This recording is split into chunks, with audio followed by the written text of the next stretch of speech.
This Avalanche Safety Report is brought to you by Mountain TV. Learn more at mtn-tv.com. Hello, everyone. I'm Shannon Lukens with Mountain TV, along with Brian Lazar, who knows everything about avalanches, Colorado Avalanche Information Center. Brian, it's getting a little warmer. How's it looking out there? Yeah, well, it has taken a toll on our snowpack, and I'll start by just kind of showing the current state of the snowpack as we sit here on Thursday afternoon. We have, because of the recent warm up, now dropped, fairly substantially below long-term average. We sit at about 85% of snowpack across the state, as we on Thursday afternoon here. And you can see there's a fairly stark north to south gradient. The northern mountains, particularly up near Routt County, and portions of the Front Range are sitting very close to long-term median, or almost 100% of average. We're down in the southern mountains, you can see we're closer to 60 or 65%. So the north is doing much better on snow than the south. But even if we look at a statewide time series here, this green line is our long-term median snowpack averaged across the state, and this green star is our long-term peak snowpack date. And you can see our black line, which is this year, because of last week's snowstorm, got very close to long-term median right around the peak date. We fell just a little bit short. Then, of course, we were followed by a week of very warm temperatures, and we took a precipitous dive in our snowpack numbers. So this means we have almost certainly hit peak snowpack for the year, and we are on the downward trend, which means we're just going to start losing snow as we deal with all the melt. And that's likely to continue in the next week with no big storms on the horizon. Because we're getting good nighttime freezes, this has led to generally safe avalanche conditions or low avalanche danger across the state here on Thursday. But that is going to change, and we're going to move back into moderate danger across large portions of Colorado's mountains because of the warm temperatures, which get warm enough to prevent actually a fairly good freeze at night. I want to show that by looking at temperatures here. Those green temperatures are in the mid 40s to mid 50s, and those yellow colors are in the 60s and even 70s. And you can see our mountains are not getting freezing temperatures, those blue and white colors, until we get into Sunday morning, when those freezes do finally return, which means very weak freezes on Thursday night and Friday night.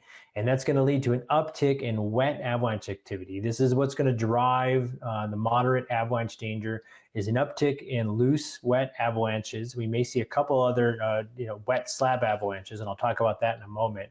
But this is going to be the most in-your-face problem. And you can see by our avalanche distribution rows, this covers nearly all slopes at all aspects and elevation, with the exception of those high elevation north-facing slopes, which are likely to remain cool enough to keep most dangerous wet avalanche activity at bay, at least through this initial warm-up. And here's what these avalanches are going to look like. You can see they'll start by coming out of really steep rocky terrain. They'll be easy to push, at your feet, your snow machine, at the bottom of your skis, that kind of stuff. And although most of these avalanches don't move fast, once they get going, can entrain quite a bit of debris. And here's an example from just this week, and you can see it's moving quite slow, but if you get caught up in this kind of thing, it can certainly injure you, twist a knee, or even worse if you get washed into a tree or something like that. And so here you can see what some of these avalanches look like. Some of them are gouging, down towards the ground, running fairly considerable vertical distances. Here's one in the Elk Mountains, which once it got going, moved like a river and ran over 2,000 vertical feet. So although these avalanches are much easier to predict than our persistent slab avalanches, if you do get caught up in one, they could be just as dangerous. And here is a good example of a precursor avalanche, which indicates that wet avalanche activity like this is likely to become more widespread very, very quickly. So you will see small, loose, wet avalanches coming out of steep, rocky terrain as your initial indicator that conditions are rapidly deteriorating. Any other concerns we should know about? Yeah, there are. One is the cornices. And so we have some fairly big cornices built up, around almost all mountain ranges. It's really hard to predict when these cornices are going to break off, pull back from the ridge, and calf, big, large, dangerous chunks, sometimes, bigger than Volkswagen buses, down onto the slope. Those can act as triggers for other avalanches or be dangerous in and of themselves because of how large they are. And while they're really hard to predict when the cornices are going to fail, this would be a good time for them to go, because we're dealing with not only very warm temperatures, the warmest of the season, but by Saturday we could be potentially looking at record warm temperatures. And so it's good to keep cornice at, big, large cornices like this, give them a little bit bigger buffer, particularly if you're out in the late morning into early afternoon when we're seeing the most meltwater enter the snowpack.